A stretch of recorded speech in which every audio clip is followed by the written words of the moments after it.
Então, olá amigos e amigas, sejam todos bem-vindos a mais uma reflexão, um estudo à luz da doutrina espírita, do Evangelho segundo o Espiritismo, hoje com o tema Melancolia e Terapia Espírita. Então vamos dar início ao nosso encontro com a leitura de uma mensagem ditada pelo Espírito Joana de Ângeles, através das mãos abençoadas de Valdo Pereira Franco, consta no livro Vida Feliz. Este teu cansaço contínuo, acompanhado de insatisfação e de mau humor, é um sinal vermelho de perigo em tua vida. Resulta da maneira irregular de como vens aplicando os teus recursos e energias sem um competente refazimento. Não te bastará dormir e dar descanso ao corpo, se permaneceres emocionalmente inquieto, ansioso. Assim dá um balanço dos teus atos, medita em profundidade e perceberás que te está faltando o pão do Espírito, que nutre e reconforta. Reorganiza a vida e busca o equilíbrio enquanto é tempo. Joana de Ângeles. Então, com a leitura dessa pequena mensagem ditada pelo Espírito Joana de Ângeles, vamos à nossa prece. Bom dia, Roberta e Renata.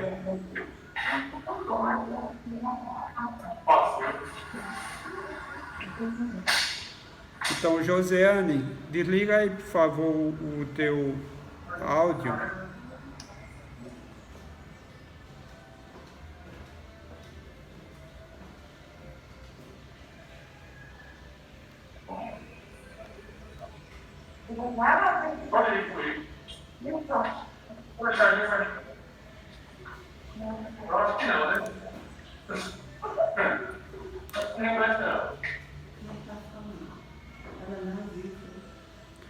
Tu sabe desligar com o áudio de José? Você volta nela, quando aparecer você vê as três coisas.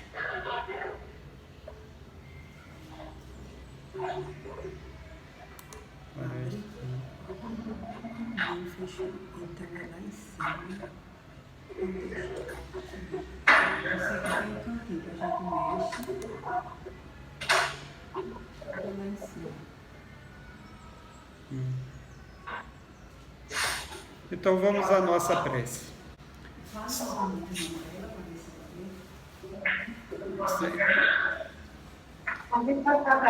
Joseane, você está me ouvindo? Estou. Liga aí, por favor. Desliga o áudio que está fazendo ruído. É porque eu não estou conseguindo. Tá conseguindo não? É aqui, ó. Você aperta, bota em cima dele, aí aparece o microfone, aí você desliga. Bota o cursor em cima do teu nome e vai aparecer o microfone. Aí você aperta.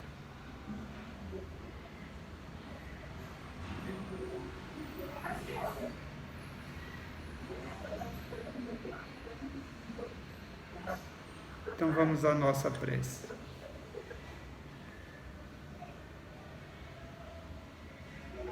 Senhor Jesus, mestre e amigo, é com alegria que te recebemos nesta manhã para mais um estudo à luz da doutrina espírita e rogamos, Senhor, as tuas bênçãos, a tua inspiração, para que possamos melhor compreender os teus ensinos e nos colocarmos como aprendiz, focando na vida futura do teu reino de luz, trabalhando em nós os sentimentos mais nobres, procurando compreender o teu Evangelho, para com ele nos guiarmos pelos caminhos da vida. Abençoa cada irmã e irmão em seus lares, envolve todos e todas na tua luz, fortalecendo na fé, aliviando seus sofrimentos, encorajando ao caminhar contigo de modo que as nossas provas sejam gradativamente superadas e o aprendizado da alma, do espírito, possa ir somando, ficando e encorajando-nos para um amanhã cada vez melhor. Agradecidos, Senhor, estamos por mais essa oportunidade e que Tua luz permaneça hoje e sempre em nossos corações. Assim seja. Então, vamos dar início. Eu peço a vocês que abram o Evangelho, capítulo 5, no item 25, a melancolia.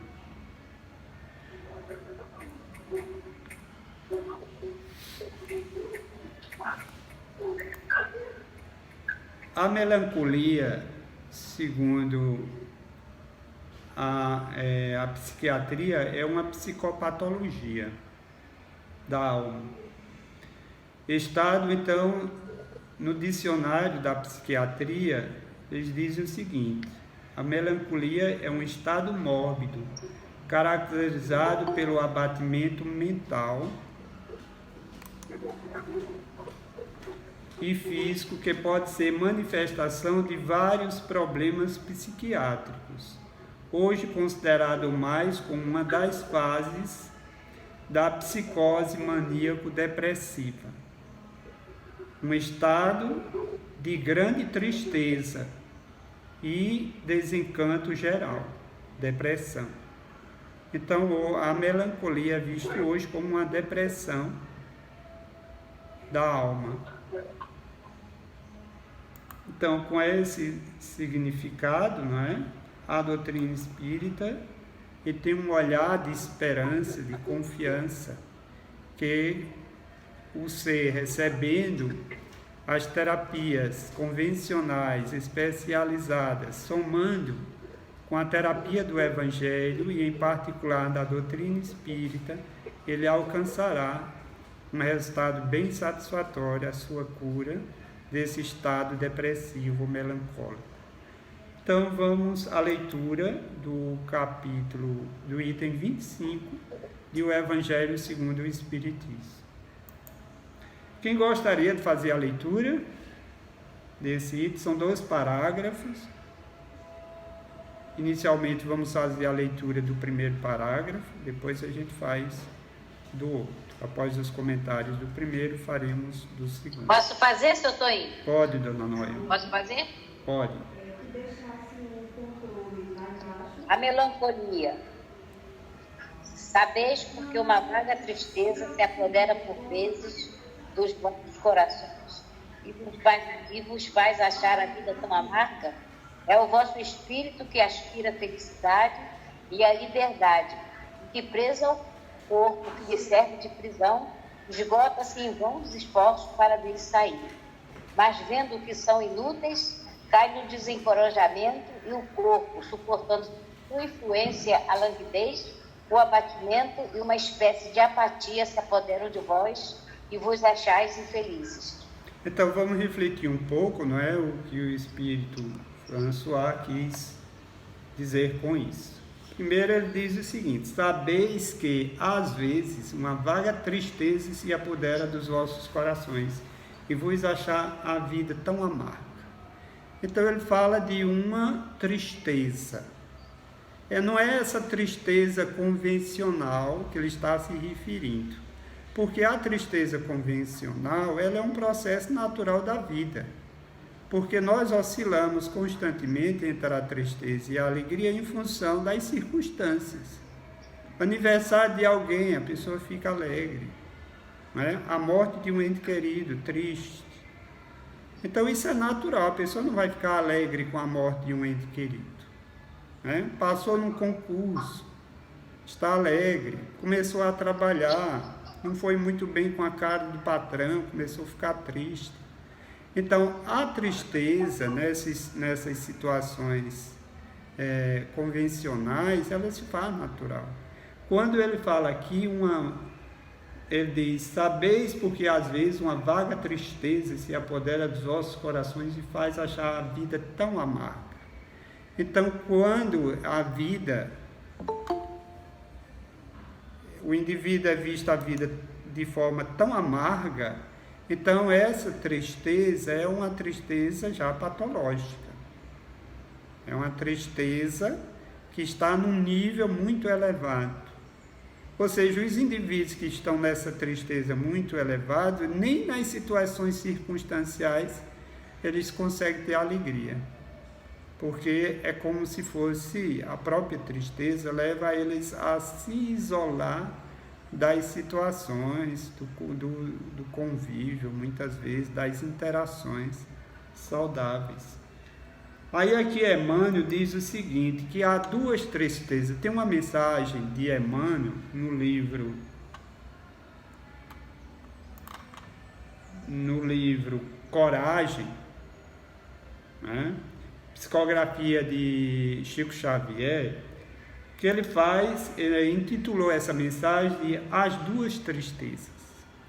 Aí ele diz, há sim a tristeza construtiva, aquela que nos impulsiona para a vida superior, encaminhando-nos para o trabalho de melhoria íntima, perante a sede de ascensão espiritual. Então aqui ele está falando da tristeza construtiva, é aquela tristeza que ela serve de alerta. A pessoa está triste, ele para e vai refletir um pouco o que é que tem por trás dessa tristeza. Foi que ele fez que o tornou triste. Se ele prejudicou a si mesmo em algumas situações, se prejudicou a alguém e está inquieto com isso. Então, essa tristeza é um indício de que a conduta dele, a forma dele ter se conduzido anteriormente, no dia anterior, na semana anterior, alguma coisa que ele não notou, aí vem a tristeza para levá-lo a parar e a refletir sobre o seu comportamento, sobre a sua forma, como se relacionou anteriormente. Então, quando ele percebe o que tem por trás daquela tristeza e procura consertar, procura pedir desculpa, procura se perdoar, procura refazer o seu caminho, então essa tristeza ela é construtiva, uma tristeza boa, que leva a alma a avançar, a progredir na vida. Então, há uma outra tristeza, que diz o texto, existe, porém, a outra, a tristeza destrutiva, que se traja de luto por dentro do coração todos os dias, espalhando desânimo e pessimismo onde passa. Observa a ti mesmo, a fim de que te imunizes contra semelhante doença da alma. Então aqui ele nos convida, Emmanuel nos convida para que o indivíduo volte o seu olhar para dentro, para que ele possa observar. Mas muitos não fazem, a maioria, a tendência nossa é não fazer. Aí então o indivíduo continua com essa tristeza destrutiva. Muitas vezes quando ele reencarna, mesmo no período já como criança, ele já expressa, aquela criança já expressa uma certa tristeza, oriunda de suas culpas passadas. Depois a gente vai falar um pouco sobre isso. Mas existem algumas tristezas destrutivas que são algumas situações dessa existência, que o indivíduo naturalmente se decepcionou com alguém, se decepcionou consigo mesmo, ou procurou, as portas se fecharam para ele, houve determinadas perdas, situações, e a partir dali ele colocou essas perdas, essas vicissitudes acima da vida, acima dele, acima dos propósitos de aprendizado, de crescimento, e passou realmente a viver esse estado de tristeza, de lamentação, como a gente refletiu no encontro passado. Então, o indivíduo passa a se tornar aquela pessoa cultivando um vitimismo além da conta, e espalhando essa tristeza através das lamentações, das queixas, como Emmanuel nessa mensagem diz, toda vez que comentamos nossos problemas, exagerando-lhes o tamanho ou dramatizando as dificuldades que nos chegam à existência, sempre que tomamos o tempo alheio a fim de recordar sofrimentos passados que a providência divina já mandou apagar em nosso benefício com a esponja do tempo. Então o tempo é o Salvador. Tudo o tempo resolve. Mas não é o tempo pelo tempo. É um tempo quando a gente aprende a se conduzir diante desse recurso e utiliza bem o tempo da nossa existência. Começando o dia, por exemplo, com uma prece, agradecendo a Deus, pedindo a Deus lucidez, discernimento, força, fé, para passar pelas situações e aprendermos com elas. Então aí o indivíduo está se conduzindo bem, mas se ele começa o dia dizendo isso é um inferno, a minha vida é uma desgraça, tudo dá errado, então aí essa tristeza ela se torna patológica e vai gerando com o tempo essa tristeza, com o tempo vai gerando uma grande depressão na alma, um estado de melancolia aguda.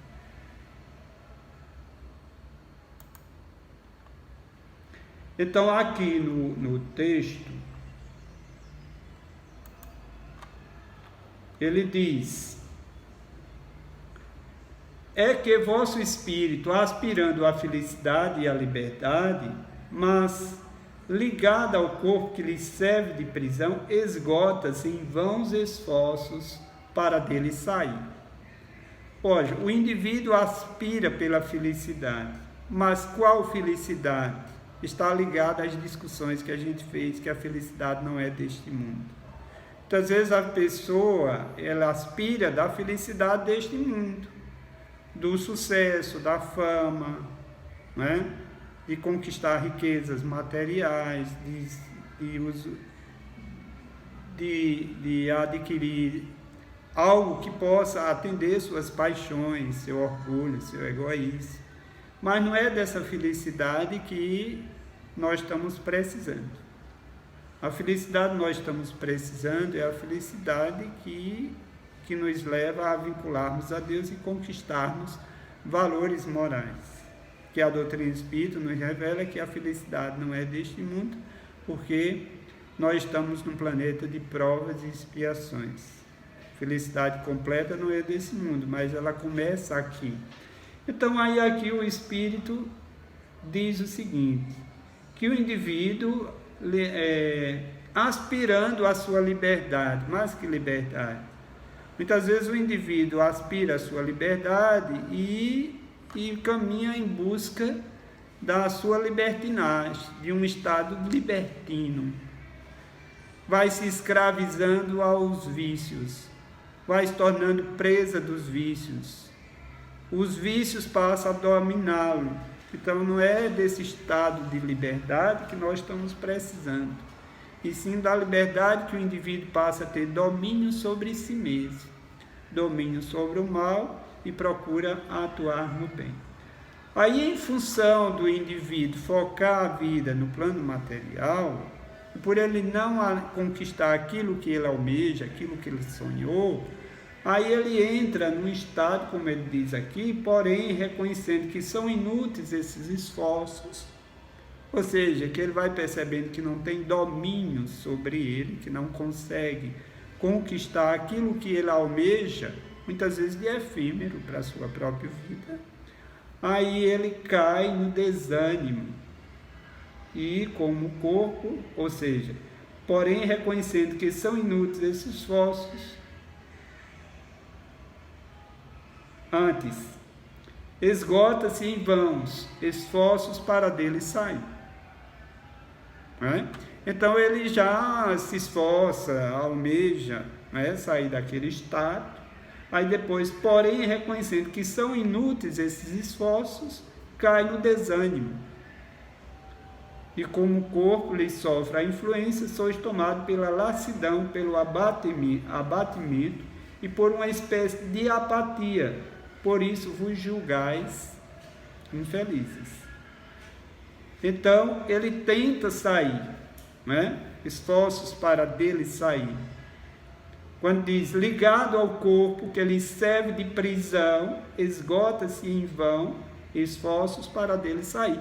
Aí aquele já começa a desejar sair da própria vida, né? Já vem a ideação suicida, justamente porque é como se ele, em função do seu egoísmo, seu orgulho, e de olhar para a vida pelo ótico da materialidade, ele diz: se eu não tenho isso, se eu não conquisto isso, eu não me interesso viver. Mas é um olhar puramente materialista, né? De um ponto de vista voltado para os interesses, as paixões, as conquistas materiais, em detrimento das conquistas morais. Aí ele vai, naturalmente, conviver com esse estado de melancolia ou de depressão, né? Ampliando isso e almejando sair da própria vida. Então, aí, a partir desse segundo parágrafo, né, o espírito François, ele vai apresentar algumas saídas. Então, vamos ver aqui. Alguém tem alguma pergunta a fazer desse primeiro momento, desse primeiro parágrafo? Alguma coisa a acrescentar?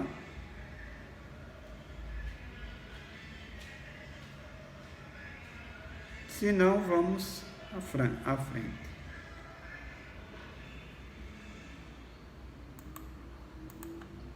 Crede-me resistir com energia a essas impressões que enfraquecem em vós a vontade.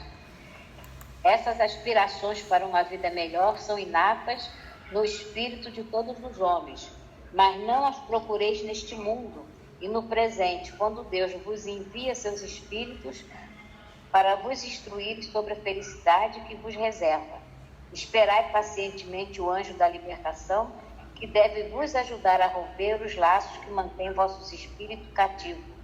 Então, pensai que tem que cumprir... Espera aí, vamos refletir um pouco aqui. Então, veja que aqui o espírito, ele convida o indivíduo que está vivenciando esse estado de uma tristeza patológica. Ele diz: crede-me, resistir com energia a essas impressões que nos enfraquecem a vontade. Ou seja, a vontade para se transformar, a vontade para lutar em busca da sua redenção espiritual, essa vontade está enfraquecida. Está enfraquecida pelo desespero, pela angústia, pela tristeza, pela melancolia, pela depressão.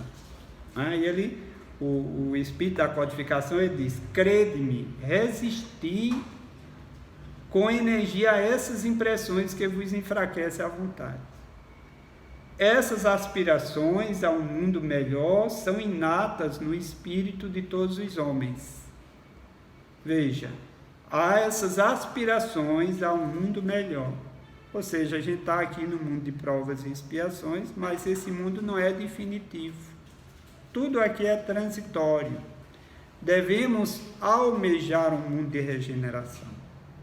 E para isso o indivíduo precisa estar imbuído de regenerar-se, de superar esse mal, de olhar para a vida pelo olhar do espírito imortal que somos, procurando entender de que nós somos filhos da luz, somos filhos de Deus, e na nascente da nossa alma há um potencial divino, presença de Deus em nós, em que nós existimos, certo? E essa presença, pela lei de progresso, que nós vamos avançando diante da vida. Mas precisamos assim acolher a ideia de que tudo que a gente passa é transitório, nada é definitivo aqui. Se o indivíduo está nesse estado melancólico, de tristeza, de depressão, houve situações que ele conviveu com determinadas situações, fatores vários, isso aconteceu, que deixou ele deprimido, mas que isso é passageiro, isso é transitório. Se ele contar com Deus, se buscar em Deus a luz levará naturalmente a superar as sombras. Mas ele deve contar com a misericórdia de Deus, porque Deus nos ama a todos.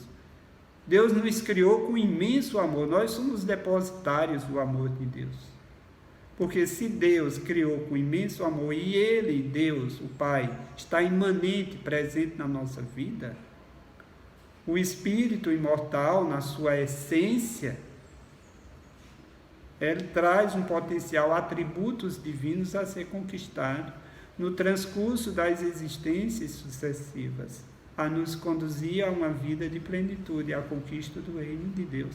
Então, se o indivíduo foca na vida futura, se ele crê na sua imortalidade, se ele se vê como um ser que está aqui em mais uma existência, além de muitas outras que ele já viveu, então ele vai naturalmente superar isso. Por isso que Jesus veio há 2000 anos atrás, para que a gente possa, como mestre, terapeuta, para que a gente possa acolher nossas dores, nosso sofrimento, nossas decepções, e procurarmos olhar para a vida com um olhar diferente. Aí ele continua dizendo: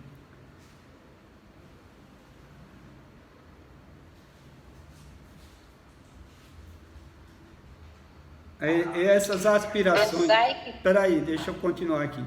Essas aspirações ao mundo melhor são inatas no espírito de todos os homens, mas não as busqueis neste mundo.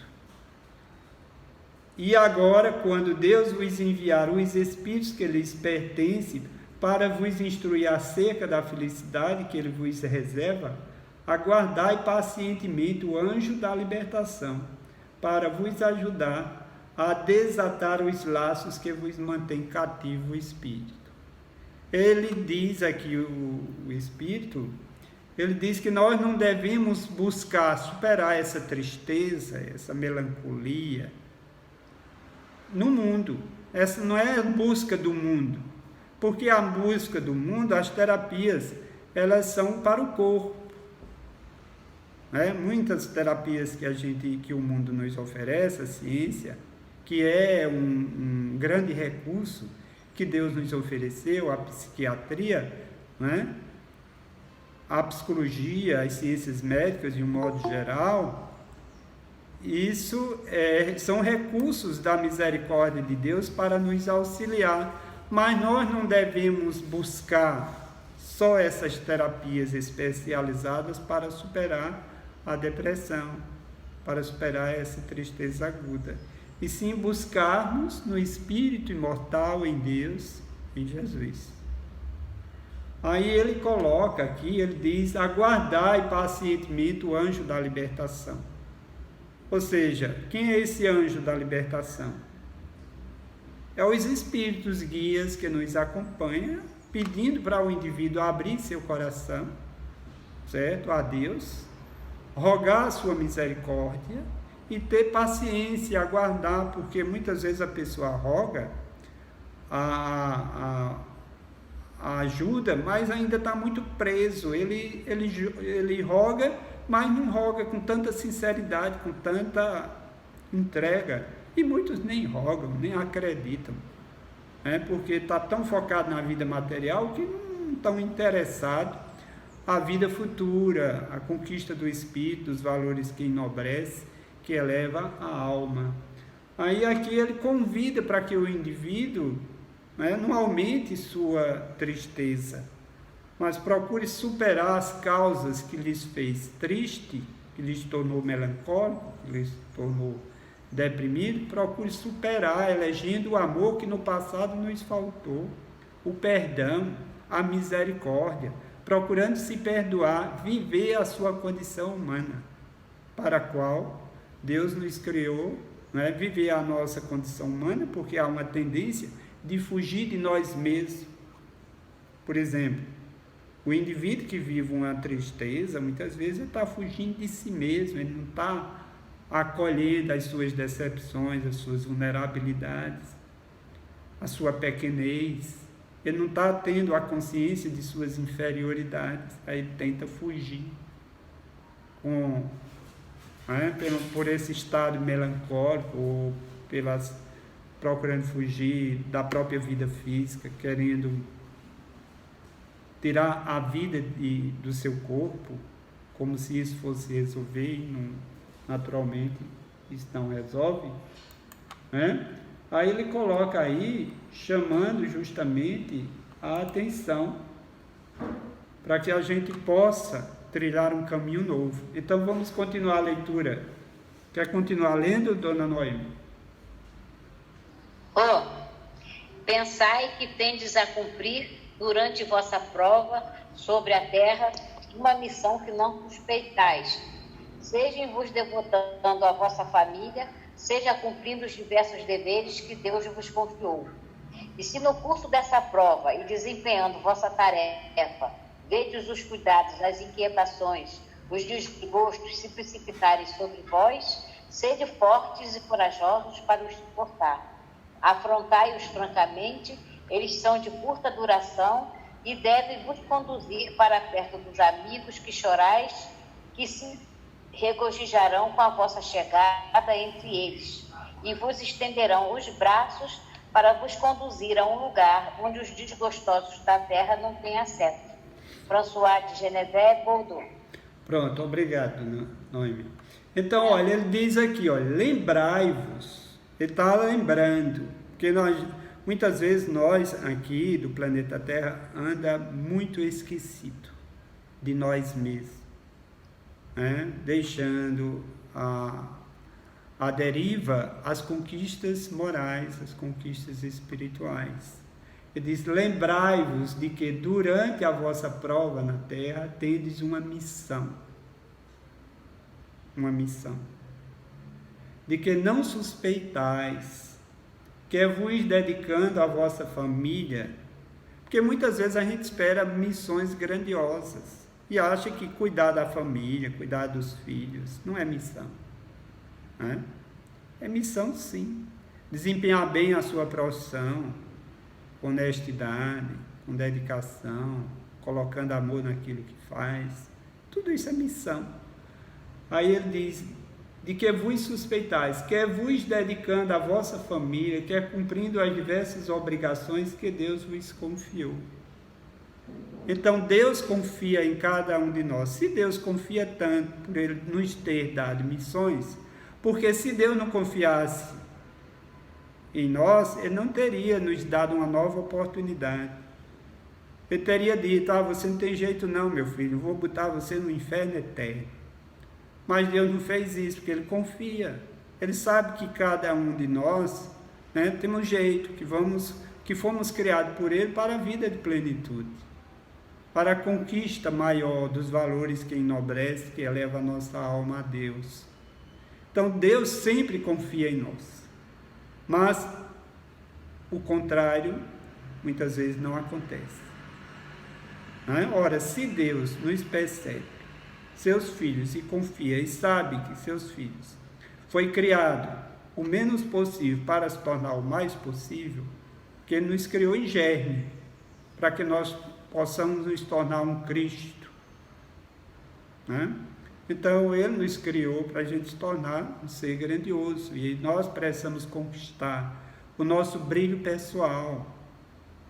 Quando Ele se referiu ao Espírito, vós sois luz, ou seja, há uma luz essencial pela presença de Deus. Nós fomos criados para a luz. Devemos nos tornar estrelas, conquistando o brilho que nos é próprio.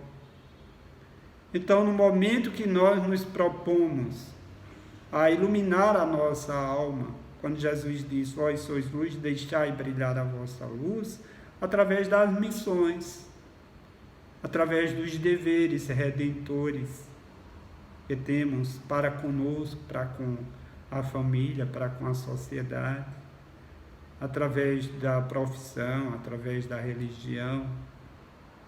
Então, aí aqui, Ele nos lembra disso, né, para a gente valorizar. Muitas vezes a gente vive esse estado melancólico e a vida está dizendo, faça isso aí, que está aí ao teu lado, teu filho, teu esposo, tua esposa, tua família, valoriza.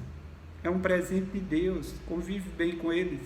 E a pessoa busca a sua felicidade onde não encontra. Muitas vezes nas paixões, nos vícios, no sucesso, no poder, na fama. Então, Deus nos oferece algo mais fácil, né? Que amar ali aqueles... Deus não pede muito que o indivíduo escale o Monte do Everest, Ele só pede que cada um ame a si, ame o seu próximo, para conquistar esse estado de felicidade. Aí há uma tendência nossa de complicarmos aquilo que a vida nos pede, porque o que é que nós esperamos mais aqui da existência? Um estado de felicidade, de paz interior, de consciência tranquila. Mas para que possamos alcançar isso, o que é que a vida nos pede? Amor, respeito, solidariedade, perdão, misericórdia.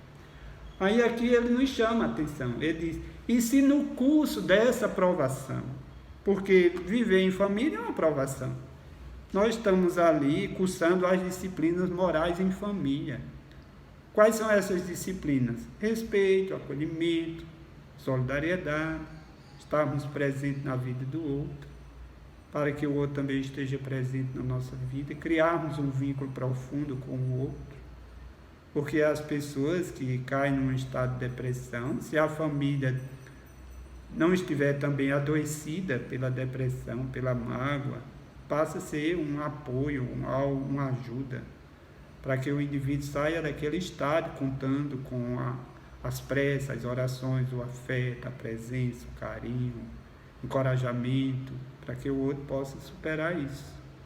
Mas há uma tendência, né, pela a família que nós nos encontramos pela lei de afinidade, com algumas, muitas vezes, ali e acolá, naquela família, sai uma condição melhor que já veio para assistir, para ajudar. Há uma tendência que quando o indivíduo está nesse estado, a família como um todo também adoece, né?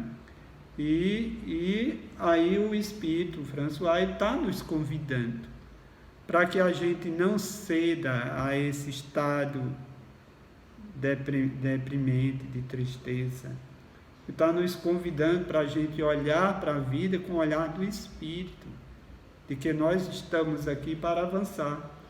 Aí ele diz, afrontai-os resolutos, duram pouco e vos conduzirão para junto dos amigos de quem chorais.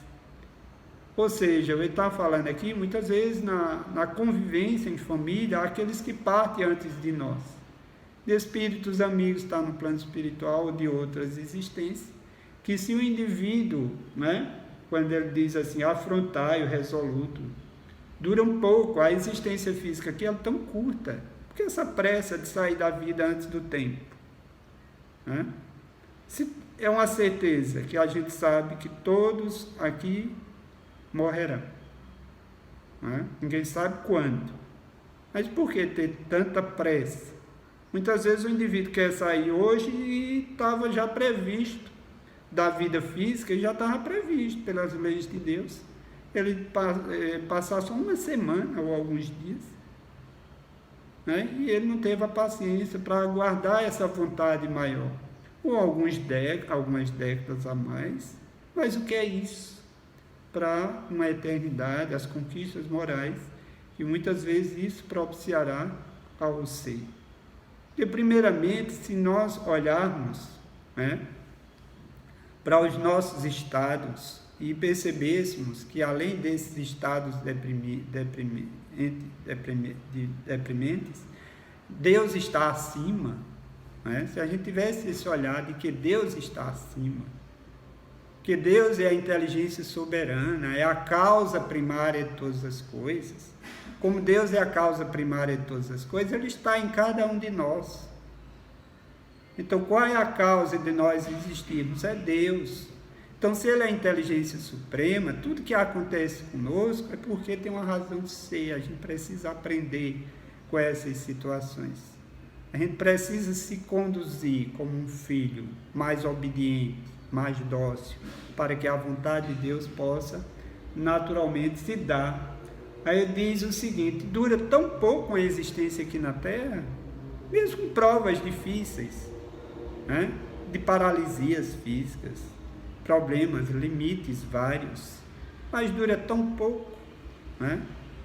O que é algumas décadas, 30 anos, 50, 70, 80, 100, Porque as provas elas não começaram desde criança, muitas começam, mas outra pessoa tem aquela prova quando já estava aos 70 anos, 80. Mas as provas acontecem no transcorrer da existência. Às vezes a pessoa supera uma prova, vem outra, e vai adquirindo experiências. É como um aluno na escola. O professor dá uma lição, vem as provas, ele faz o aprendizado, dá outras lições, vem as provas, ele vai somando experiências. Então aí a vida, Jesus veio, nos revelou as lições, aí vem as provas para a gente avaliar o quanto a gente aprendeu daquelas lições deixadas pelo Mestre, quanto a gente avançou na paciência, na alegria, no perdão, na misericórdia. Aí vem as provas, como teste para a gente se analisar. Aí ele diz aqui, a família está torcendo, pela sua vitória, pela sua superação, porque a família no plano espiritual, que avançaram no sentimento de amor, eles acompanham, acolhem, ele está ali rogando, mas ele respeita o livre-arbítrio. Só quem não respeita o livre-arbítrio são os espíritos com os quais a gente falhou em vidas passadas, que eles passaram a odiar. Aí ele não respeita. Mas os espíritos que avançam, que se vinculam a Deus, que vai naturalmente conquistando os valores morais, eles respeitam o livre-arbítrio. Mas eles fazem tudo para que o indivíduo possa se conduzir melhor no seu livre-arbítrio. Aí ele diz aqui, ele diz que se alegrarão com a vossa chegada entre eles e vos estenderão os braços a fim de guiar-vos a uma região inacessível às aflições da terra. Regiões inacessíveis às regiões da terra. As regiões umbralinas são regiões de muito sofrimento, mas as regiões em que a luz, as colônias espirituais mais elevadas, ali não existe aflições. Existe, naturalmente, imperfeições, mas o indivíduo acolhe suas imperfeições e se conduz muito bem com elas.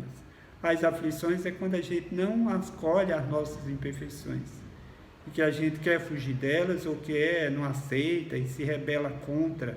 Mas como não se rebelar? Ou seja, como se rebelar contra uma imperfeição, se para superá-la a gente precisa avançar nos sentimentos mais nobres. O amor é como o aluno. O que adianta o aluno se rebelar em relação à sua ignorância, a falta de conhecimento sobre aquela área de estudo? O que adianta isso? Mas se ele se propor a estudar aquela disciplina e avançar e conquistar o conhecimento daquela disciplina, a ignorância desaparece. Então, do mesmo jeito somos nós, a nível de valores morais.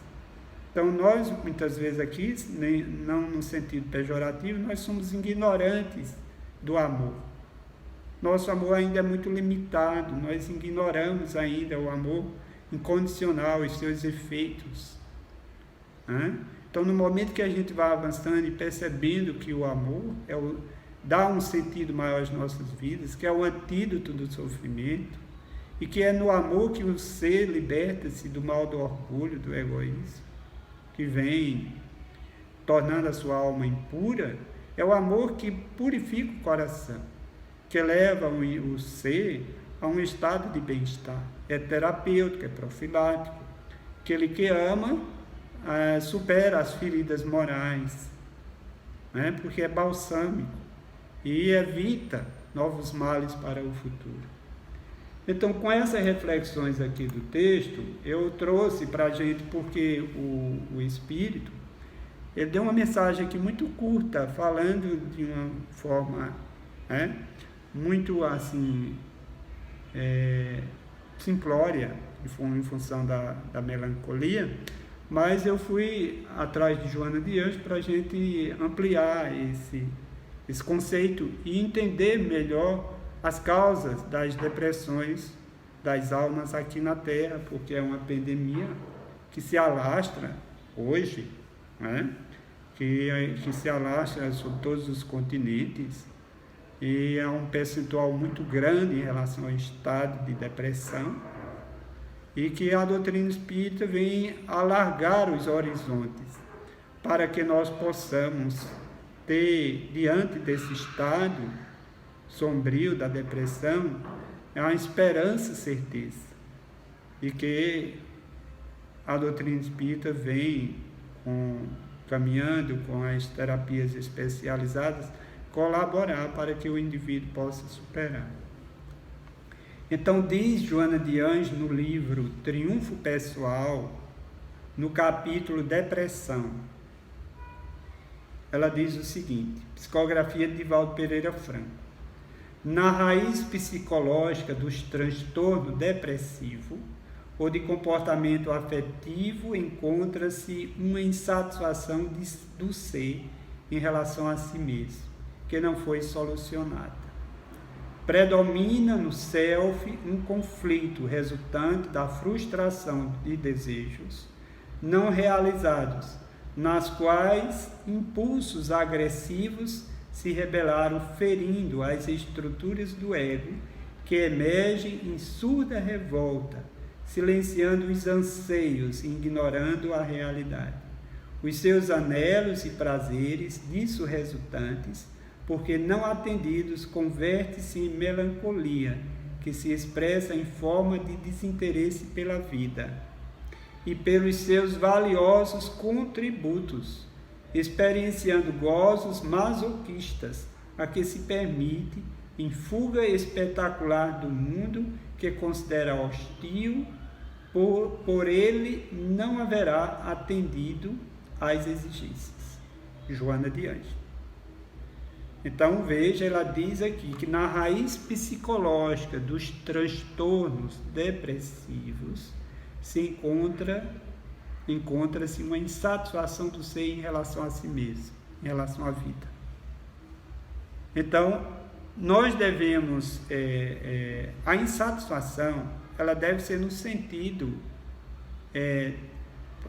terapêutico, a pessoa não está satisfeita com as suas inferioridades, com a sua ignorância, não está satisfeita com o seu estado, mas essa insatisfação é para ele se vincular a Deus e em busca de avançar, de ampliar seus limites, de fazer o aprendizado que a vida nos pede. Não é uma insatisfação doentia que o indivíduo se paralisa.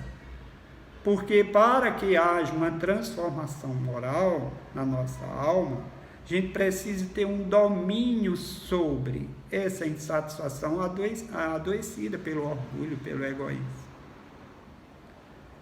Porque há duas formas para a gente, por exemplo, se vincular, avançar, progredir na vida. Uma é, como diz Kardec, reconhece o verdadeiro espírita pela sua transformação moral e pelo esforço que ele faz em domar suas más inclinações. Então, são duas coisas. As más inclinações vão alterar no seu comportamento e a sua transformação moral vai vinculá-lo à sua essência, ao self, que significa, na psicologia transpessoal de Jung, o si mesmo, o si maiúsculo, o si mesmo. O espírito, centelha, a essência de Deus, é o self. Então, aí ela diz aqui que mais existe o self, o espírito, essência, e o espírito que está caminhando, progredindo ou conquistando imperfeições no transcurso das reencarnações sucessivas. Aí ela fala aqui, essa insatisfação do ser em relação a si mesmo, ele só consegue se tornar uma pessoa, superar essa insatisfação, se ele começar a almejar a sua transformação moral. Se ele começar a ter um domínio sobre si mesmo.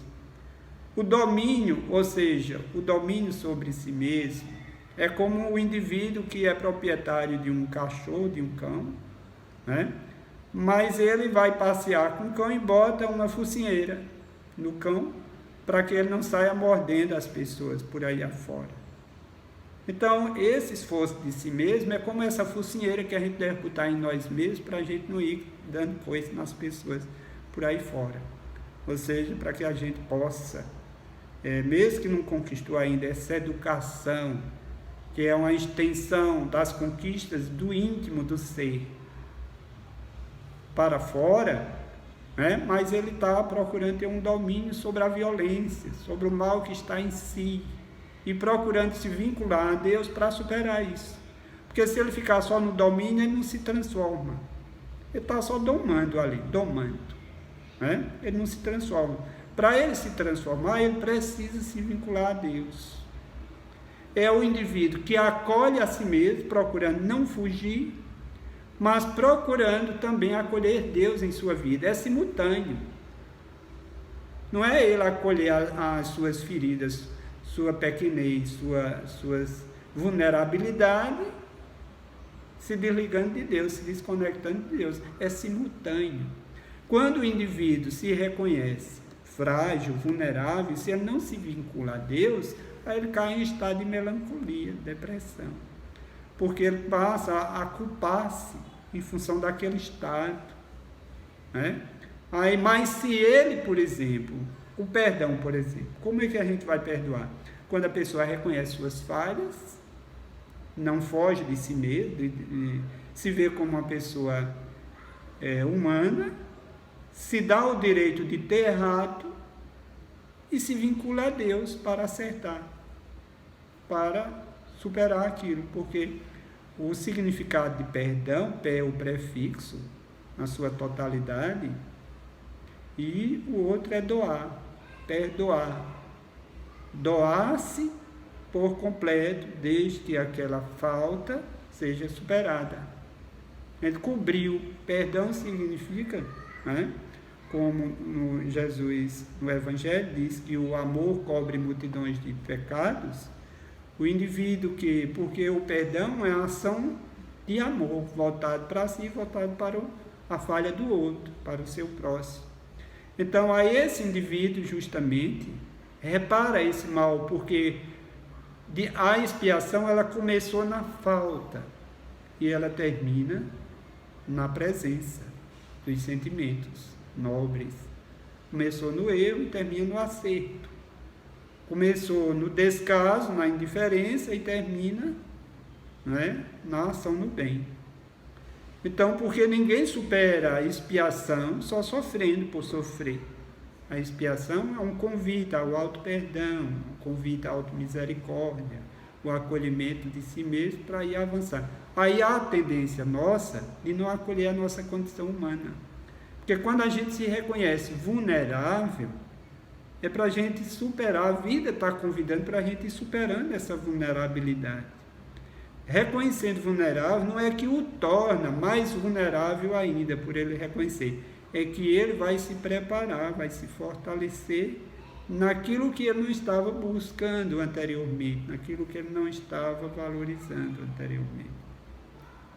Como na passagem de Paulo com Jesus, né? Se preparando para o Calvário de Jesus, e Paulo preparou, ou seja, Jesus foi preparar Paulo, disse: ainda hoje tu vais me negar 3 vezes no cantar do galo. E ele não acolheu a sua fraqueza. Que é isso, Senhor? Eu morro por ti, como é que eu vou te negar? Aí quando o galo começou a cantar, chegou a 3ª vez, aí ele caiu em si, percebeu que ele foi frágil. Ele ficou muito sofrido com isso, por não ter justamente acompanhado o Mestre durante o seu Calvário. Mas se ele tivesse: Senhor, o que é que eu posso fazer para superar essa fraqueza? Ele iria receber de Jesus as orientações. E ele iria acompanhar o Calvário de Jesus, já sabendo que ele traz essa fragilidade em si mesmo. E naturalmente ele iria superar. Ele não teria negado Jesus. Mas como ele não se reconheceu frágil, procurou fugir da sua fragilidade, aí ele, naturalmente, vivenciou isso diante do Calvário do Cristo. Então é isso aqui que Joana está falando. Ele diz que há uma predominância do mal em nós. E que a gente deve reconhecer isso. Saber que há uma predominância. E como supera essa predominância? Conhecendo as consequências desse mal em nossas vidas. À medida que a gente vai conhecendo pela luz do autoconhecimento, né? Que a gente vai percebendo como o orgulho age e as consequências do orgulho, como o egoísmo age nas situações, quando é que ele aparece nas situações, porque a gente agiu com egoísmo. Porque o egoísmo revela a pessoa é frágil, ele quer cobrir, compensar com egoísmo. Ele é muito inseguro. Aí ele acha que se ele dividir com o outro algo que ele tem, isso vai faltar para ele. Porque ele é uma visão muito materialista. Mas ele esquece de que Deus é um pai rico, que tem abundância a oferecer os recursos que o filho precisa. Aí ele se fecha em si mesmo. E esquece das riquezas que Deus, como pai, tem a nos oferecer. E termina se maltratando, não é? Procurando realmente vivenciar esse estado de melancolia, porque toda vez quando a gente se distancia de Deus, vem uma angústia em função desse distanciamento, não é?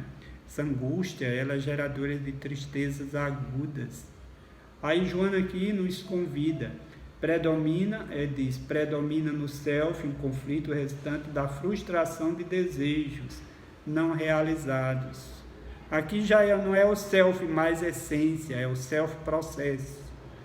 É self, né? Porque quando a gente está avançando em busca de uma vida melhor, a gente precisa aprender a conviver com as nossas experiências que não deram certo. E aprender com elas, a não repeti-las mais da mesma forma. Aí vamos conquistando vidas. Porque como nós trazemos imperfeições, a gente não age ainda como um espírito superior, porque não sabemos como. Então, o erro, ele faz parte da nossa condição de espíritos em provas. Um professor em sala de aula, ele não passa ele dá a prova aos seus alunos, mas ele já aprendeu aquele conteúdo. Jesus, ele nos deixou as lições, mas ele já passou pelas provas. Ele já superou-as todas. Mas ele veio ao nosso encontro para ajudar-nos a superar. Olha, para você superar essa prova, haja assim. Ame, não se apega a nada, porque nada é seu. Procure perdoar, ame seus inimigos. Ele é a extensão das tuas inferioridades também. Ele é tão vulnerável quanto tu, ele é tão imperfeito como tu. Então perdoe, ele convive também com suas misérias morais, porque quando o indivíduo não perdoa, ele se acha acima do outro. Ele diz, por que ele fez isso comigo? Mas por que a gente faz também algo que depois a gente se arrepende com o outro? Quando a gente para refletir e pensar, sobre as nossas inferioridades, a gente se torna mais humano, porque a gente passa a acolher melhor o outro. A gente percebe que o outro também, ele precisa do nosso olhar, porque a gente precisa do olhar do outro para se erguer na vida. Então aí aqui Joana diz, os seus anelos e prazeres disso restante, porque não atendidos, converte-se em melancolia que se expressa em forma de desinteresse pela vida. Porque a doutrina espírita, ele vem nos falar das necessidades reais e das fictícias. Muitas vezes, em função da nossa falta de conhecimento sobre a vida maior, a gente muitas vezes elege a necessidade fictícia e coloca muita energia para atendê-la, para conquistar algo que não tem nem valor. Nem valor. Muitas vezes a pessoa se apega tanto ao poder, ao dinheiro, que não coloca o dinheiro a serviço da vida, não coloca o poder a serviço do bem comum.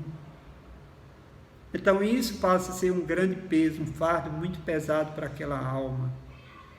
Que depois, então aí vem as consequências, depois o indivíduo foge de si mesmo, não acolhe a colheita da semeadura e envereda pelos caminhos dos vícios, do alcoolismo, da drogadição, do sexo em desalinho. Passa a ser escravo, possuído pelo que tem. Então isso gera depressão, isso gera angústia, é isso que ela está se referindo aqui, que na raiz da depressão existe um passado sombrio, existem experiências que não foram bem conduzidas, existe um débito de amor contraído.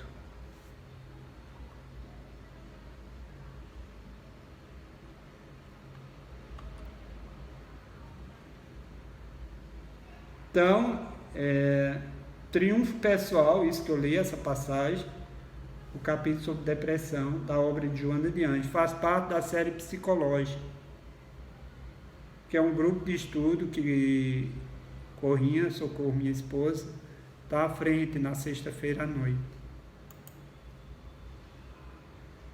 Aí ela diz o seguinte: qualquer tipo de perda produz impacto aflitivo, perturbador, como é natural, demora-se algum tempo, que não deve estender 6 ou 8 semanas, o que constitui um fenômeno emocional saudável. No entanto, quando se prolonga, agravando-se com o passar do tempo, torna-se patológico, exigindo terapêutica bem elaborada. Então ela diz, uma perda de um ente querido, a perda de um emprego, a perda da saúde, a pessoa sabe que está com câncer. Então é natural, ela diz, é natural esse impacto aflitivo, em função das perdas. Né? Mas isso deve demorar no máximo 8 semanas. Porque isso é natural. Porque como nós ainda somos espíritos imperfeitos, estamos em provas e expiações, não somos espíritos resolvidos, plenos de amor, desapegados da vida. Precisamos acolher isso. Né? Porque senão é um martírio a pessoa não acolher isso. Precisa se ver assim, mas procurar ir superando. Porque se ele se identifica, ele não supera, ele não avança. Se ele se compraz em ser assim, ele não avança. Ele precisa reconhecer, mas que ele não foi criado por Deus para permanecer assim o tempo todo. Aí, quando em função de uma perda de um ente querido, a pessoa perdeu um seu ente querido, certo? Então, aí, a partir desse tempo, passou esse tempo, que é natural, mas se a pessoa não superou e não deu continuidade à sua vida, né? Se ficou ainda se martirizando em função daquela perda, achando que tinha culpa em relação àquilo, ou que não deu atenção devida, ou que não cuidou como devia, ou aí entra muitas coisas, muitas situações, né? Mas se ele, por exemplo, não vive sem aquela pessoa, que aquela pessoa era tudo para ele, aí vai, é um rosário de lamentações, aí ele precisa, passou essa semana, se ele não conseguiu superar, vai em busca de uma terapia especializada, deve ir em busca da terapia que o Evangelho nos oferece. Se for espírita, deve ir em busca das terapias espíritas, depois eu vou falar delas.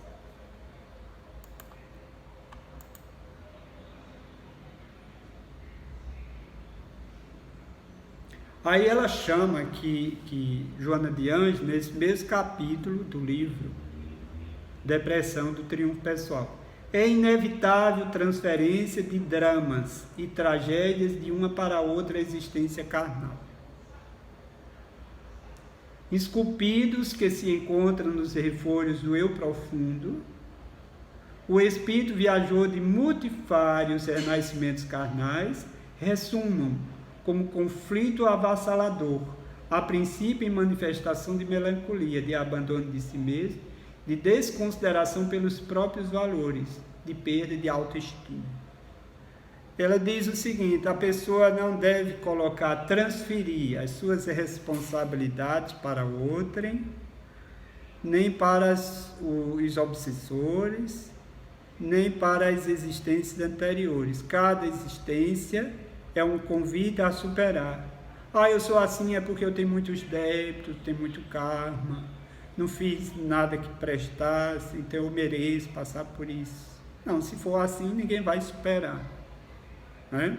Ninguém vai superar nada aqui nessa existência, porque cada existência é uma nova oportunidade que a vida está nos oferecendo para a gente fazer diferente. Se a pessoa for fazer igual, se conduzir igual como se conduziu, ou não fazer o bem nenhum, se entregando justamente à paralisação do mal, porque não fazer o bem já é um mal, Quando o indivíduo não faz o bem, já é um mal, porque aquele mal, né, que se expressa ali em sofrimento vai se transformar em um outro mal, pela angústia, pela melancolia, pela depressão, né, pela vontade de sair da própria vida.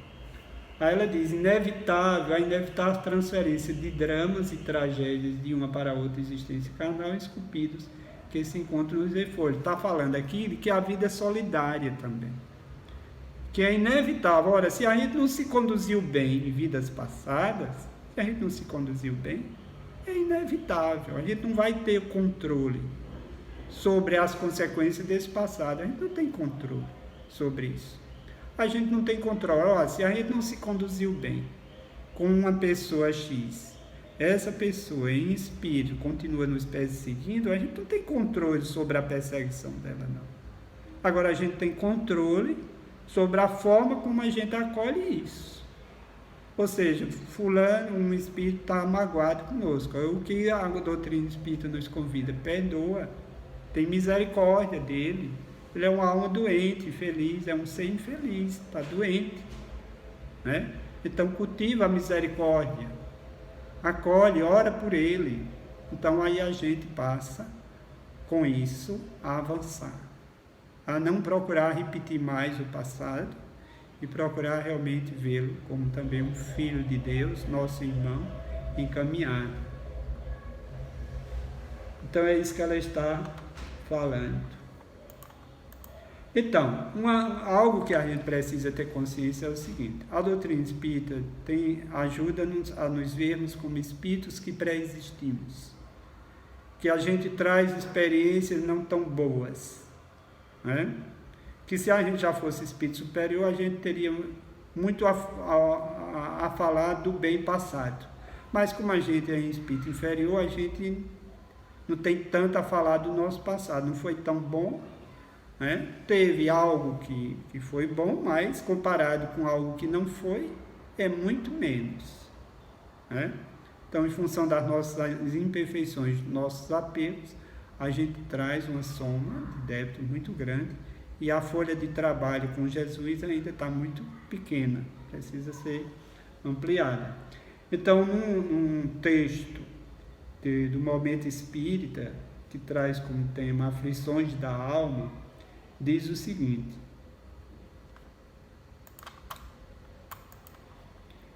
deixando-nos lentamente esquecer da alma que somos, do espírito que habita um corpo, e passamos a viver como se fosse um corpo somente sem alma. Muitas vezes a gente vive aqui na Terra, quando diz a gente, é a humanidade, a maioria, né? Os espíritos devem fazer a diferença aí de viver para a alma. Diz, muitas vezes a gente vive com o corpo como se a gente só tivesse corpo. Ele diz, como decorrência desse comportamento, as aflições da alma surgem avassaladoras. Porque a gente vive para essa existência em detrimento de outras. Porque se a gente não foca na vida futura, a gente está se desvinculando de Deus. A morte de Deus está se dando gradativamente, porque a gente não tem interesse nos valores morais. Então, quando a gente se vincula a Deus, a gente está interessado no crescimento, no progresso, na superação do ontem, na conquista do reino de Deus, da felicidade no seu sentido real, da paz interior. Aí diz, como decorrência desse comportamento, as aflições da alma surgem avassaladoras. Descuidada e quase sempre esquecida, ela adoece por abandono e descaso, logo surgindo as aflições como consequência. Irrompem assim as distonias mentais, a depressão, a melancolia profunda, o desinteresse pela vida, a mesma coisa.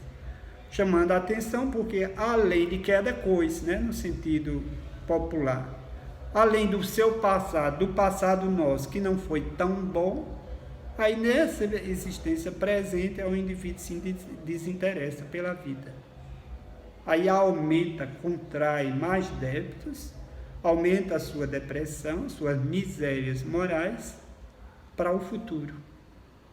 Um futuro dessa ou de outras existências, com expiações mais graves, com limites maiores, para que o indivíduo possa almejar sair dessa prisão pela forma mais coerente da vida. Então temos 15 minutos, vamos falar um pouco da terapia. Então, a doutrina espírita, ela vem a ampliar os horizontes, né? Diz Joana de Ângeles no livro Receitas de Paz: face às suas cáusticas manifestações, a terapia de emergência faz imprescindível, embora os métodos acadêmicos vigentes pura e simplesmente não sejam suficientes para erradicá-las. As terapias de urgência são essas terapias que o mundo nos oferece, que a ciência médica oferece. Psiquiatria, as ciências médicas estão aí para nos ajudar. Essas são de urgência, né? Quando a pessoa está num estado que perdeu o domínio de si mesmo, diz, leva para o hospital, né, para ser medicado. Então, isso é a de urgência. Está precisando ser clinicado, está precisando de uma operação, de uma cirurgia leve, né? Mas não devemos esquecer da outra, né? Aí diz o seguinte, Joana, no livro Vitória sobre a Depressão, esse livro de Joana: além de todos os fatores que a desencadeiam, ao Espiritismo coube a nobre tarefa de demonstrar que também existem outras causas, as de natureza espiritual. Existem as causas de natureza física. Muitas vezes o médico diz, a sua depressão está em relação a isso, os fatores vários que a vida nos oferece. Aí ela diz, de natureza espiritual, contribuindo para o surgimento e manutenção da problemática na área da saúde, que se traduz como transtornos obsessivos de grave incidência. Então ela está lembrando aqui que os transtornos obsessivos de graves incidências também geram. O indivíduo já traz em si a culpa, o remorso. E além disso, é ampliado, é potencializado esse sentimento de culpa, de remorso, por esses transtornos obsessivos. Que os espíritos também perturbados e perturbadores, né, passando também por uma situação de miséria moral muito grande, que não desfocado da vida, dos propósitos divinos, aí a tendência dele é buscar a felicidade na vingança. Felicidade que não é felicidade, né? É uma felicidade adoecida pela vingança, pelo ódio. E ele aumenta muito mais as sequelas, as doenças em si mesmo. A miséria moral desse espírito é aumentada, porque ele não acolheu. A doutrina espírita vem nos oferecer a terapia do perdão e vem dizer que o mal que alguém nos faz não nos faz mal se a gente retribui com perdão, com misericórdia. Mas quando nós ferimos o outro, né, interferimos na vida do outro, e se o outro não nos perdoa, então ele aumenta em si mesmo esse sofrimento. Então, se nós passamos hoje a conviver bem com os espíritos que nos desejam mal, orando por ele, procurando perdoá-lo, reconhecendo os nossos erros e procurando superá-los, isso ajuda-nos a superar esses processos obsessivos. Mesmo que o espírito não desista porque é dele, é a escolha dele, ninguém tem poderes sobre ele. Mas a doutrina espírita oferece as terapias de desobsessão, através das reuniões mediúnicas, para que esses espíritos possam ser assistidos. E eles são acolhidos com imenso amor, né, com misericórdia, e passamos a conversar com eles. Lógico que isso não é tão fácil assim, basta pensar no espírito. Ele chega e espera a condição, tudo é esperado pela condição, né, que o espírito vai encontrando em si mesmo para conseguir acolher essa terapia. Aí a doutrina espírita vai nos oferecer esta terapia para que nós possamos superar o ontem. Aí Joana aqui, acrescentando, falando aqui da terapia no triunfo, do livro Triunfo Pessoal, ela diz: terapia profilática eficaz, imediata, propiciadora de segurança e de bem-estar, é a ação que torna o indivíduo identificado com seus sentimentos, que deve exteriorizar com frequência e naturalidade em relação a todos aqueles que constituem o clã ou fazem parte de sua afetividade. Ora, se o indivíduo se identifica com o seu sofrimento, identificar aqui é com os sentimentos e emoções em desarmonia. Sentimento, estou com ódio, estou com rancor, estou com remorso, estou me culpando muito. Ele se identifica e deve compartilhar isso com os seus afetos, com a sua família, né? Desde que seja família mesmo, no sentido de estar ali somando, colaborando, desejando o outro e encaminhando, porque se a família não consegue solucionar, vai encaminhar, vai conduzi-lo, né, sobre o amparo da família, sobre o apoio da família, para uma instituição religiosa, no nosso caso particular, espírita, para que esse indivíduo receba o tratamento, né, no seu aspecto moral e no seu aspecto espiritual.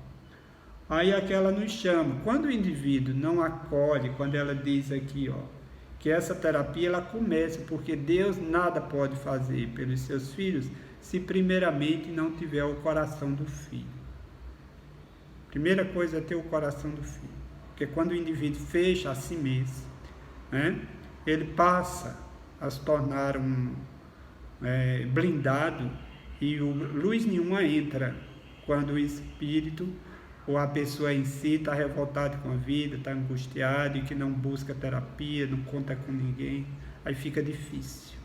Mas mesmo assim não devemos desistir do outro, porque Deus não desiste dos seus filhos, e se a gente faz a vontade de Deus, a gente também não deve desistir do outro.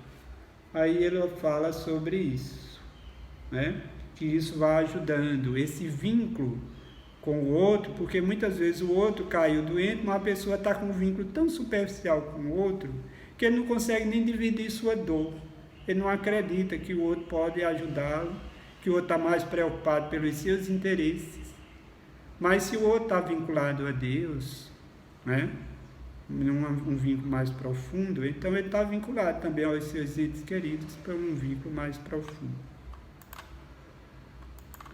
Então aí aqui Joana diz o seguinte, no livro, acho que é Vitória sobre a Depressão. Logo depois, o empenho para conseguir a própria transformação moral para melhor, no que irá contribuir para amainhar o ódio, o ressentimento das suas vítimas de ontem, que, sensibilizadas pela sua mudança de comportamento, resolverão por deixá-lo entregue à própria sorte. Então veja, as vítimas também se sensibilizam pela nossa forma de se conduzir. Eles nos veem que nós não somos mais aquele do passado. Em função de orarmos por eles, de termos sentimentos de misericórdia por eles, da forma como nos relacionamos, de estarmos abertos para nos perdoar e perdoar alguém, as pequenas coisas do dia a dia. Não pisar no pé do outro, né? Às vezes a pessoa está ali desculpando, não dá um bote, não empurra. Então, essas pequenas coisas do dia a dia, quando o indivíduo vai externando, expressando esse sentimento de respeito, né? Isso vai sensibilizando as nossas vítimas do passado, né? E isso vai ajudando também a eles nos verem de outra forma. Lógico que não vão desistir assim tão fácil, mas com o tempo a pessoa externando isso ao longo de 10, 20, 30 anos, né? Como o caso de Divaldo, no Máscara de Ferro, passou uns 20 anos perseguindo, depois ele cedeu por Divaldo ter acolhido a sua mãe, que chegou na mansão, um novo corpo, reencarnada. Então isso, a paciência do bem deve superar a paciência do mal, porque se o indivíduo permanece pacientemente ali, desejando o mal do outro, a nossa paciência em viver o bem, de confiar em Deus, sem restrições, de primar por uma conduta que nos é possível, com retidão, né? Então isso vai nos ajudar. Aí ela continua aqui. Em seguida, o hábito saudável da oração devemos estimular as pessoas, porque isso era uma coisa desde criança. A pessoa deve ir aprendendo a reconhecer Deus como Pai, a orar a Deus. Mas muitas vezes os pais nem fazem, nem ensinam os filhos a fazer, então não prepara os filhos para desenvolver a sua espiritualidade. Em seguida, o hábito saudável da oração dos bons pensamentos, através de leituras edificantes, dos diálogos que enriquecem o ser interior, da fluidoterapia, passes, água fluidificada e desobsessão. Sem a sua presença, se torna difícil superar a depressão. Sem a presença desses recursos que a própria vida oferece.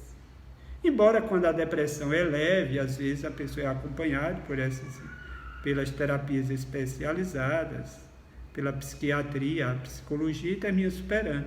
Mas existem outras depressões, né, que quando está num estado grave, que a pessoa tenta sair da própria vida 1, 2, 3, 7 vezes. Então, um estado mais grave, que a doutrina espírita, ela nos oferece, alarga, né, o tratamento para ver o espírito imortal que somos, para que o indivíduo possa também acolher a si mesmo, vivendo a sua condição humana, se vendo, se percebendo um ser que traz em si débitos de amor e que ele precisa acolher a sua condição e acolher o tratamento que a doutrina espírita oferece através do diálogo fraterno, individual. A pessoa vai ali estimular para que o indivíduo, para aquele mal, vá em busca de uma terapia. Se ele está magoado, a doutrina espírita vai oferecer o perdão, vai estimulá-lo a buscar a misericórdia, vai falar da importância da misericórdia. Se ele quer sair da vida, vai falar, a doutrina espírita vai falar de que a morte não mata a vida, né? De que a miséria em que ele passa, o sofrimento que ele passa, não vai morrer com a morte do corpo, que esse estado melancólico de depressão está na alma, não está no corpo. Por que penalizar o corpo se a causa dos seus sofrimentos, ou seja, o mal dos seus sofrimentos, das suas dores, não está no corpo? Então aí vem falar, estimular, fazer o evangelho no lar, a própria família pode fazer isso, entender o que se passa e procurar realmente externar isso. Então as leituras edificantes, começar a ler, conhecer a doutrina espírita, né? Ler as obras de Kardec, ler as obras de André Luiz, a série de Joana de Ângeles, o romance de Emmanuel. Isso aí já soma quantos livros? 5 de Kardec, 16 de André Luiz, 16 ou 17 de Joana de Ângeles, a série psicológica, o romance de Emmanuel 5, as obras de Manuel Filomeno de Miranda, que fala sobre obsessão e como é que os espíritos se organizam para obsidiar, como se dá as terapias para desobsidiar, são mais 16 livros. Se ler esses livros aí, adquire uma formação espírita, e com esse conhecimento, a nova transformação, a nova vida, naturalmente se dará. Então, a água fluidificada, que ela recebe, catalisa muito bem as vibrações, a energia, por isso que é importante, nas horas do Evangelho no lar, procurar realmente botar um pote de água para os espíritos fluidificar, orar, para que o magnetismo divino seja ali assimilado pela água. E os passes, porque quando o indivíduo está numa obsessão, os espíritos vão tirando dele energia. Os espíritos estão tão colados, tão conectados pela afinidade moral, pelos débitos do passado, que ali fica colado, fica ligado. Então os passes vai ajudando para haver esse desligamento. E os valores morais, o estímulo, o indivíduo pensar na sua forma de como vem pensando, e pensar com uma forma mais otimista, por entender que a vida continua e que tudo se supera, ele vai pensando melhor e vai se desligando, se desconectando, se desvinculando desse estado mórbido, doentio, né? Dessas conexões que ele vinha fazendo até então, e passa a melhorar e vai alcançando um novo estado de bem-estar, de saúde e de vida.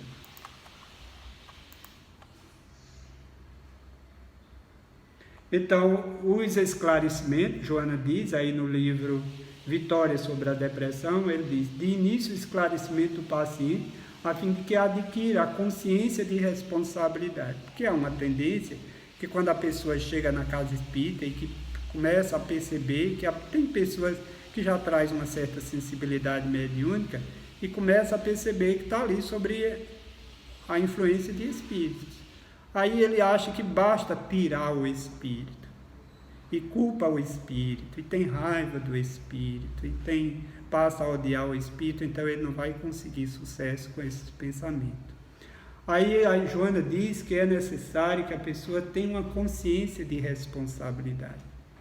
Eu não me conduzi bem com esse espírito no passado, hoje eu devo me conduzir melhor. Eu devo acolhê-lo como um irmão doente, como eu estou. E a pessoa vai recebendo a terapia do passe, da água fluidificada, do atendimento fraterno. E quando ele, de início, não tem estímulo, motivação para ler, a família vai fazendo o evangelho, vai lendo com ele. Quando a pessoa está nesse estado, a família precisa se reunir em torno de Jesus diariamente. Então a família vai se reunindo ali diariamente para melhorar o panorama da casa, para que a espiritualidade tenha acesso melhor aos corações daqueles que estão ali no ambiente, para que possa realmente superar isso.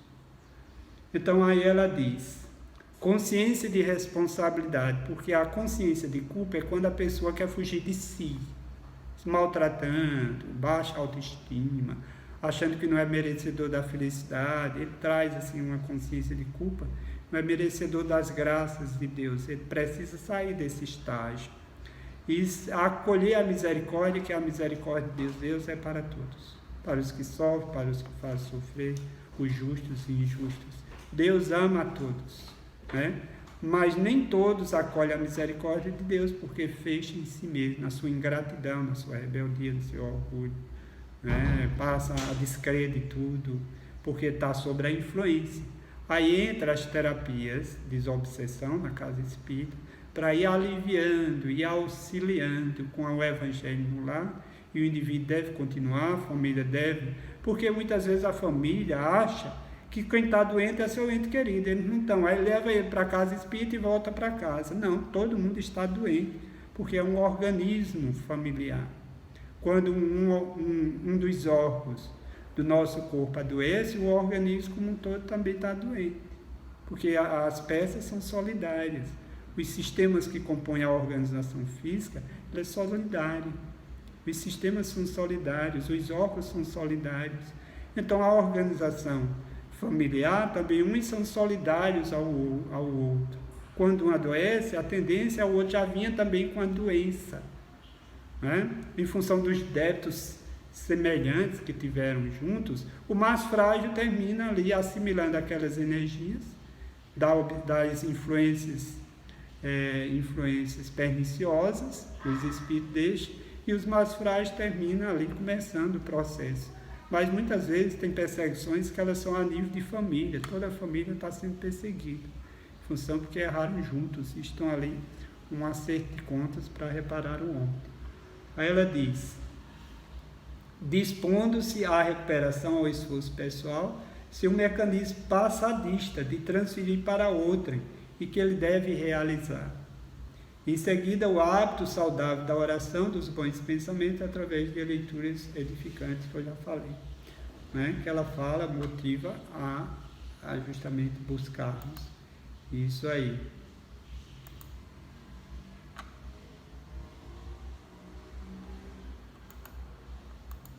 Então, a oração, ela deve ser uma busca nossa, né? As pessoas que estão nessa fase, muitas vezes, não oram, não sabem orar, tem influências obsessivas, não conseguem. Mas aí alguém ali vai orando com ele e estimulando, porque Joana diz, quando um enfermo ora, recebe valiosa transfusão de forças, que vitaliza os leucócitos para a batalha da saúde e sustentação dos campos imunológicos, restaurando-lhes ali as defesas. Veja que a oração muda até o nosso sistema imunológico. A oração, ela altera até os leucócitos. Então, é algo que é de graça, né? Que a gente deve contar sempre com a presença amiga, porque os espíritos guia estão ali acompanhando, mas muitas vezes eles ficam impossibilitados de nos assistir, porque a gente não abre espaço, a gente não para. A gente não para esse reencontro conosco mesmo. A gente quer se reencontrar com todas as pessoas, todas as situações, para os negócios, para os nossos interesses, mas ninguém cai em si para marcar esse encontro com Deus, consigo mesmo, com a sua natureza essencial, com o seu guia, para receber dele a inspiração necessária. Então, para encerrar, Jesus é o terapeuta por excelência, o mestre, o modelo e guia. Ele é modelo de vida. Ele é conhecedor do percurso que nos conduzirá a todos à vitória de nós mesmos, à conquista do reino de Deus, da vida eterna, da felicidade completa. A gente precisa consultar Jesus diariamente para pedir aconselhamento, para receber dele inspiração através dos guias, porque Jesus, o seu trabalho, ele desempenha de forma coletiva. Então, ora, se aqui existe quase 8 bilhões de pessoas no plano físico, para cada pessoa existe um espírito guia, no mínimo. Né? Então, 8 bilhões de espíritos que trabalham também para auxiliar.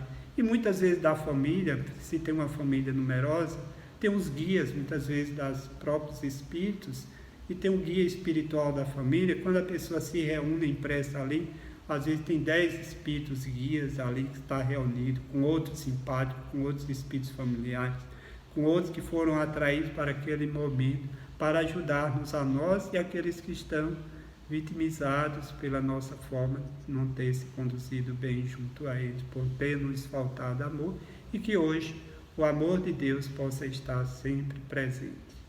É isso aí, que Deus nos abençoe e que tenham todos um bom final de semana e uma próxima semana, elegendo a doutrina espírita como meta essencial, procurando estudá-la, conhecê-la, porque a doutrina espírita nos fala ao espírito imortal, à nossa alma. Não só das virtudes, mas também revela, ajuda-nos a compreender melhor os nossos defeitos, procurando entender como eles se caracterizam e como superá-los, para irmos em busca dos antídotos terapêuticos que a vida nos oferece. Que a paz do Cristo permaneça em nossos corações. Então vamos à nossa prece. Senhor Jesus, de misericórdia infinita, de amor imbatível, e com alegria, Senhor, que te recebemos, a doutrina espírita como um roteiro de luz para as nossas vidas, que veio alargar os horizontes, que veio nos falar da vida futura que nos aguarda, convidando-nos a melhorar o nosso ponto de vista a respeito da vida futura e nos empenharmos diariamente para vivenciarmos o amor que nos faltou no passado, para que o amor de hoje, Senhor, possa nos reconciliar com aqueles com os quais não soubemos nos conduzir, e possamos estar unidos em família, para que possamos, recebendo de Ti as bênçãos, procurando abençoar aqueles com os quais caminhamos.